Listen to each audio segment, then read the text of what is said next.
Assalamualaikum warahmatullahi wabarakatuh. Berikut ini adalah tanggapan santun oleh Ustadz Adi Hidayat terkait polemik nasab para habaib. Simak videonya sampai selesai biar tidak gagal paham.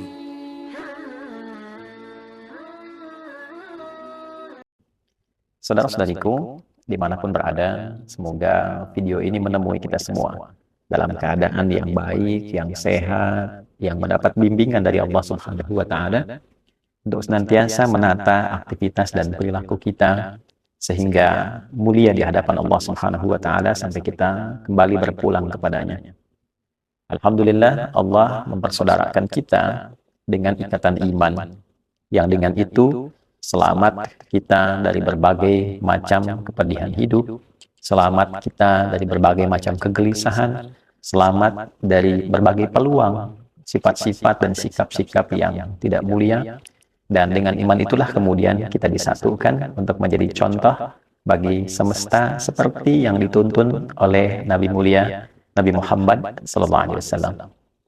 Teman-teman dimanapun berada, saat Allah mencipta seluruh anak cucu Adam, dan dalam proses penciptaan itu lalu menghadirkan roh dan menyatukannya dengan jasad pada usia setidaknya kandungan di 4 bulan 120 hari, fase 40 hari ketiga, seperti diungkap dalam satu hadis Abdullah bin Mas'ud radhiyallahu taala anhu dari Nabi SAW yang sangat viral itu, bahkan ditempatkan oleh Al-Imam An-Nawawi rahimahullahu ta'ala dalam Al-Arba'in, 42 hadis beliau di urutan hadis yang keempat.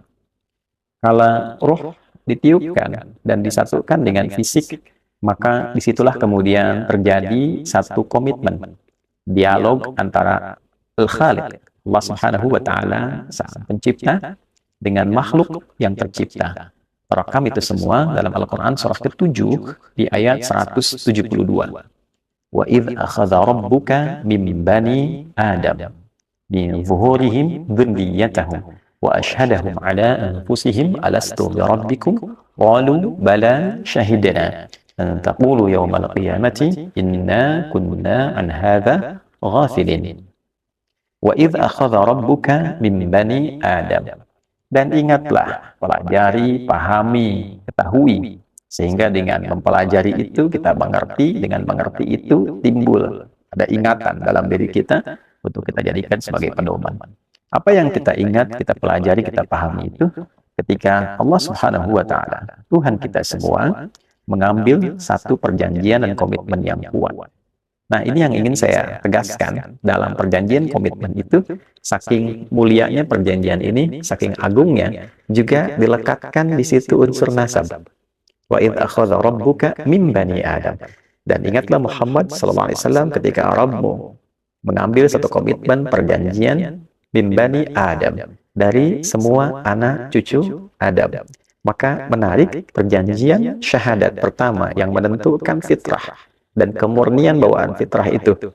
Fitrah beragama, fitrah cenderung pada kebenaran, fitrah bertuhan. Ternyata awal pelekatannya berlangsung juga proses penyebutan nasab di dalamnya. Saking mulianya nasab itu, nasab setiap anak cucu Adam, nasab kita semua manusia yang tersambung pada Nabi Adam alaihissalam menjadi mulia dan dilekatkan kemuliaan itu dalam awal proses penciptaan, lebih detailnya penyatuan roh kepada jasad. Setelah terbentuk menjadi mulia, ahsanat taqwim dalam bentuk yang sangat rupawan, maka bersamaan dengan itu pun dilekatkan sifat-sifat kemuliaan sebagai potensi akhlak yang bisa dibawa dalam berkehidupan. Penciptanya Khaliq, yang diciptanya makhluk, maka bawaan yang dibawa oleh makhluk ini disebut dengan akhlak. Maka sifat-sifat potensi baik ini ditanamkan dalam wujud makhluk ini supaya bisa dieksplorasi dari ujung kepala sampai ujung kaki menjadi perilaku yang mulia. Dan penyematan sifat kemuliaan ini pun melekatkan unsur nasab di dalamnya. Al-Quran surah ke-17 Al-Isra di ayat ke-70. Walaqad karramna bani Adam. Dan jangan pernah ragukan, demi keagunganku, aku muliakan. Karramna, aku muliakan. Ya, kata karuma, kemudian karrama turunannya, Dari situ muncul kata karim, dari situ muncul kata karamah, menunjuk pada satu kemuliaan yang berupa sifat yang mengiringi perilaku. Karena itulah orang-orang yang jujur, yang baik, yang rendah hati, berperilaku baik disebut dengan karim. Rajulun karim, imra'atun karimah. Pelekatan sifat ini menariknya juga dihadirkan unsur nasab di dalamnya. Nasab semua anak cucu Adam disambungkan kepada bapak utamanya, bapak genealogisnya. Walaqad karramna bani Adam. Saudaraku, saat dicipta ditiupkan roh, nasab disebutkan di dalamnya.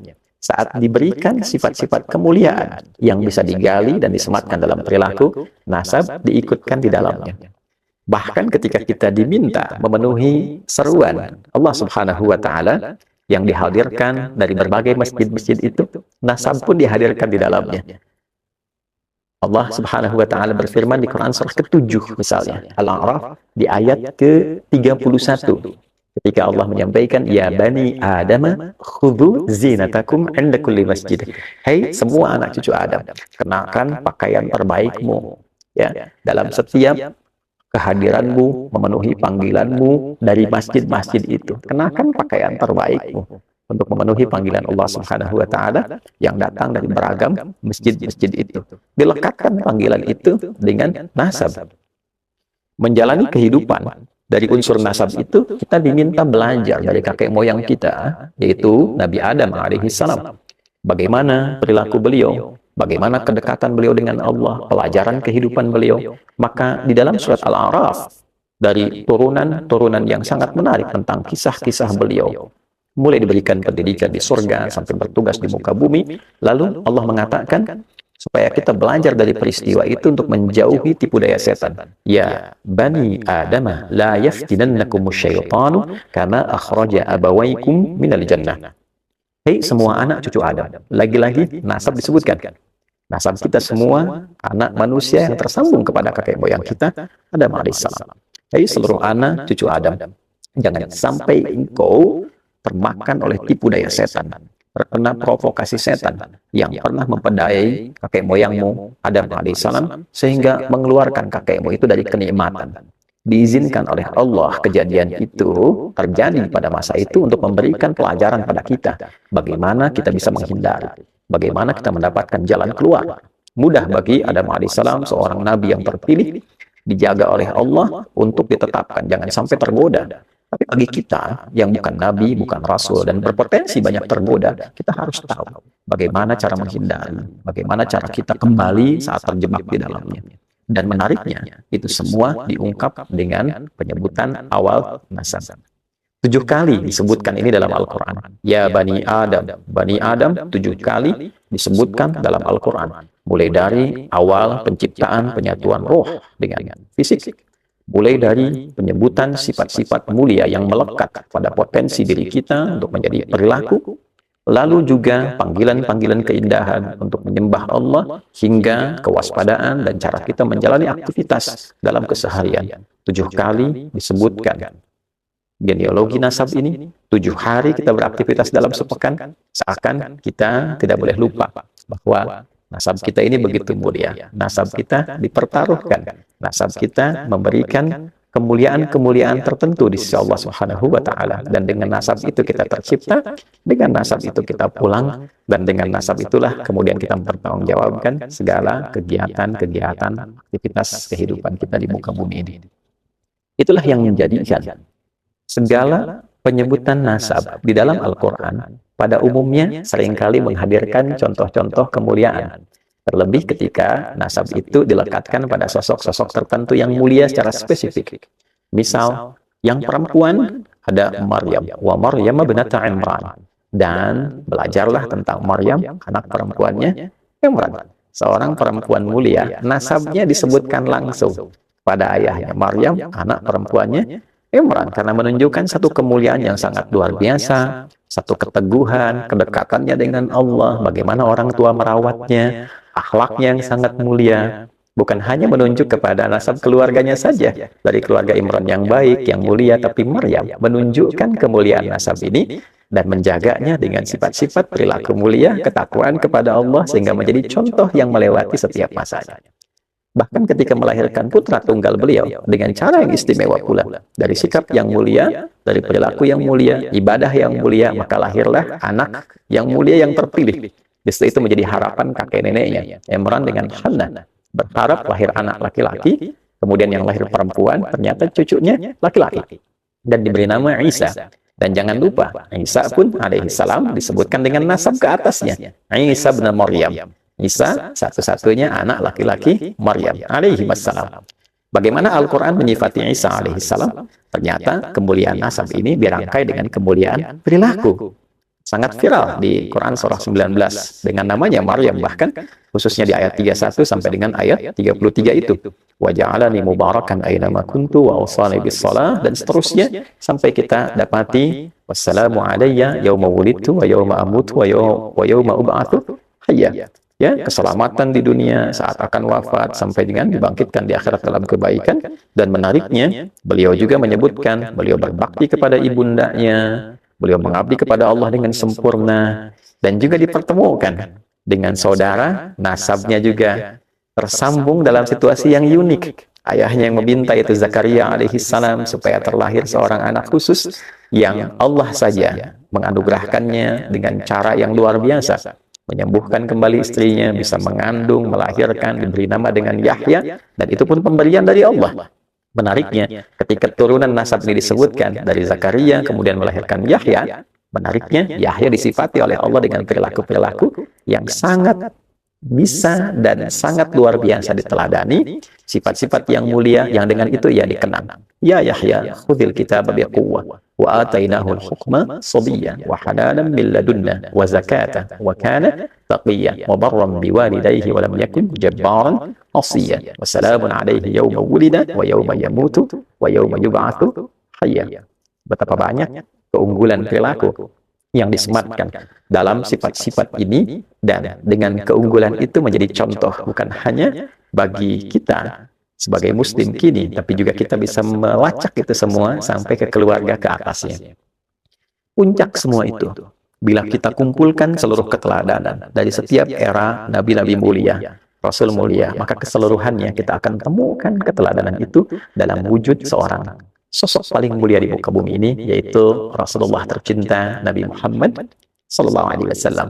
Maka kemuliaan beliau yang nasabnya juga tidak terputus. Beliau lahir, ayahnya sudah meninggal, tapi nasabnya sangat jelas, yang tentu banyak tersebar di kitab-kitab yang bisa kita baca. Tidak cukup dengan itu, bahkan di dalam Al-Quran kemuliaan itu semua ditampilkan lebih dengan kesempurnaan keteladanannya. Laqad kana lakum fi Rasulillahi uswatun hasanah. Sungguh jangan pernah engkau ragukan pada kepribadian Rasulullah itu ada keteladanan yang paripurna, yang terbaik, yang bisa melahirkan pahala. Ujung kaki sampai tarik ke atas ke ujung kepala beliau yang mulia semuanya teladan, pikirannya teladan, pendengarannya teladan, tuturnya teladan, sampai berjalannya pun teladan. Sehingga Al-Quran sangat tegas mengungkap keteladanannya dengan bentuk pujian, wa innaka la'ala khuluqin azim. Dan sungguh engkau itu adalah sosok pribadi agung, pemilik semua keteladanan yang sangat mulia. Wa kana khuluquhul Quran, demikian Sayyidah Aisyah radhiyallahu taala anha ketika ditanya tentang kepribadian Rasulullah, akhlaknya yaitu Al-Quran. Saudara-saudariku dimanapun berada, nasab adalah sesuatu yang sangat mulia untuk kita semua. Ketersambungan nasab juga menjadikan perhatian yang tinggi dalam Islam. Untuk itulah pernikahan diatur supaya tidak ada kekacauan nasab. Untuk itulah zina dilarang supaya tidak terjadi keguncangan dalam nasab. Nasab begitu mulia. Dan puncak kemuliaan nasab itu adalah penjagaan terhadap nasab itu dalam bentuk kemuliaan akhlak, kemuliaan perilaku, kemuliaan ibadah, sehingga semua itu terjaga dalam kebaikan-kebaikan. Dan dari situlah kemudian Allah memberikan contoh-contoh keteladanan dalam nasab dan proses penjagaannya dalam bentuk perilaku yang baik untuk kita bisa amalkan dalam kehidupan kita. Itulah yang nampak pada pribadi agung Nabi Muhammad SAW. Alhamdulillah, dalam perjalanan setiap masa sampai dengan kini, kita mendapati keadaan diri kita semua tersambung dalam nasab yang mulia, yaitu ke Nabi Adam alaihissalam. Sebagian dari kita Allah pilihkan. Kita tidak bisa memilih, tapi Allah memilihkan untuk tersambung kepada nasab-nasab mulia, di antaranya nasab Rasulullah Sallallahu Alaihi Wasallam, nasab yang tersambung pada Nabi Agung yang kita cintai semua, Nabi Muhammad Sallallahu Alaihi Wasallam. Itu adalah satu anugerah yang sangat besar dan mendorong kita untuk mencintai semua itu, keturunan-keturunan Nabi Sallallahu Alaihi Wasallam, ketersambungan nasab yang terjaga itu, dan juga amanah Al-Quran, illal mawaddata fil qurbah. Nabi tidak meminta apapun kepada kita kecuali supaya kita bisa berkasih sayang, memberikan perhatian yang baik terhadap kerabat-kerabat beliau. Dan tentunya kepercayaan yang Allah anugerahkan dalam bentuk nasab ini adalah anugerah yang besar juga untuk menjaganya dalam bentuk keteladanan yang pernah Nabi contohkan, yang juga keteladanan yang patut kita tiru. Bagaimana kita ingin meniru Nabi Sallallahu Alaihi Wasallam? Tentu kita berharap dari berbagai macam keturunan yang tersambung itu bisa memberikan duplikat-duplikat yang mendekati, yang menjadi contoh bagi kita untuk mengamalkan dalam kehidupan. Kerendahan hatian, kelembutan, kesabaran, ketegasan pada penyimpangan, tapi juga kasih sayang mendalam antar sesama. Muhammad Rasulullah walladzina ma'ahu asyidda'u 'alal kuffar ruhama'u bainahum. Muhammad SAW itu Rasulullah yang paling agung, paling mulia, dan orang-orang yang membersamai beliau. Ma'nya ma'iyah, walladzina ma'ahu. Ma'iyah membersamai, dekat, ya, boleh jadi tersambung nasab ataupun juga tersambung pada keumatannya, ya, yang mencintai beliau. Di antara ciri utamanya adalah tegas pada berbagai macam bentuk penyimpangan dari nilai-nilai keagamaan, tapi dalam saat yang bersamaan, ruhana ubainahum, saling menyayangi, mencintai sesama muslim, saling menjaga kehormatan sama insan beriman, saling mendamaikan. Dan cukuplah dengan iman saja kita berdamai demi melahirkan ketenangan, kenyamanan, dan kemuliaan. Quran surah ke-49 di ayat ke-10, innamal mu'minuna ikhwatun fa aslihu baina akhawaykum. Sungguh setiap insan beriman itu bersaudara. Bahkan menggunakan adatul hasri, innama. Ya, cukuplah orang beriman itu menjadi punya hubungan saudara karena imannya. Di atas berbagai macam runtutan nasab itu yang tersambung kepada Nabi Adam alaihissalam, ternyata ada satu tali asih yang harus diasah untuk saling mengasuh, yaitu tali iman.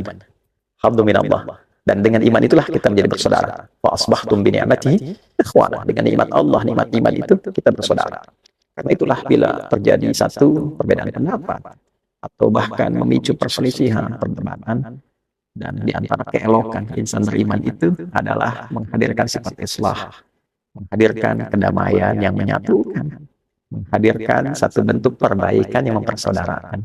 Untuk itu, dari mungkin tadi sharing, saya tidak bermaksud juga mengajari, karena sadar diri ilmunya masih sedikit, ya, dan juga sadar diri bahwa kondisi kami secara pribadi mungkin berasal dari keluarga yang biasa saja, juga tidak terlampau istimewa, tapi kedalaman cinta terhadap Al-Quran mendorong kita semua untuk mencoba menampilkan sisi keimanan kita.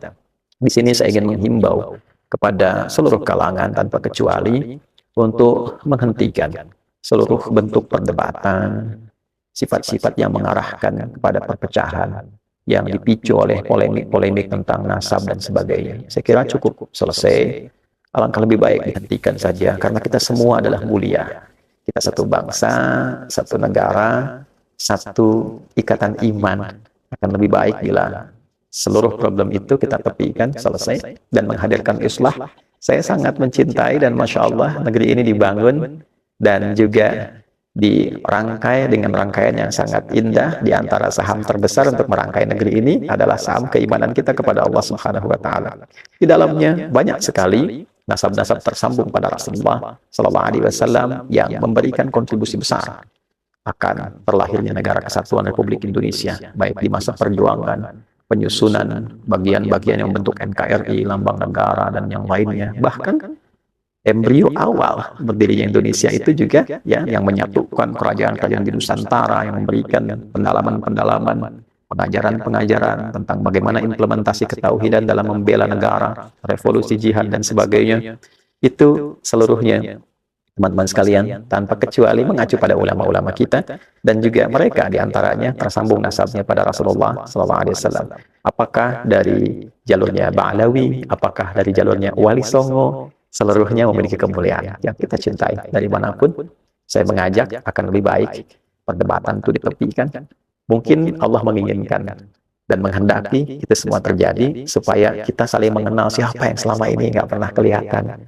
Dari yang nasabnya Wali Songo, yang tersambung juga pada jalur-jalur kepada Nabi Sallallahu Alaihi Wasallam, ataupun juga dari Ba'alawi yang belum diketahui, ternyata banyak ulama-ulamanya yang meneduhkan, yang punya kitab-kitab yang disyarah juga oleh ulama-ulama kita. Saya harap ini adalah satu potensi untuk menyatukan, bukan memecah belah. Kita punya persoalan yang banyak sekarang harus kita hadapi. Persoalan keumatan, tentang judi online, tentang pinjol, keresahan di masyarakat. Saya kira tidak perlu kita tambah lagi dengan banyaknya polemik-polemik yang tidak penting untuk hadir, sehingga menghambat kemajuan, kecerahan, dan juga ketentraman yang selama ini kita harapkan. Kalau setiap guru hanya membuat ataupun dibuat konten oleh orang lain dengan menghadirkan banyak perdebatan seperti itu, maka apa yang didapatkan oleh umatnya? Saya mohon maaf bila ditemukan kata-kata yang tidak tepat. Mohon dianggap sebagai sesuatu yang bisa diperbaiki, tidak ada maksud lain dari apa yang kami sampaikan. Saya kira semoga Allah Subhanahu wa taala merahmati kita, merahmati negeri kita, dan menyatukan ke dalam kebaikan untuk membangun negeri ini bersama-sama, mencintai negeri ini dan menjadikan itu sebagai ibadah terbaik kita, sebagai bekal pulang kembali pada Allah Subhanahu wa taala.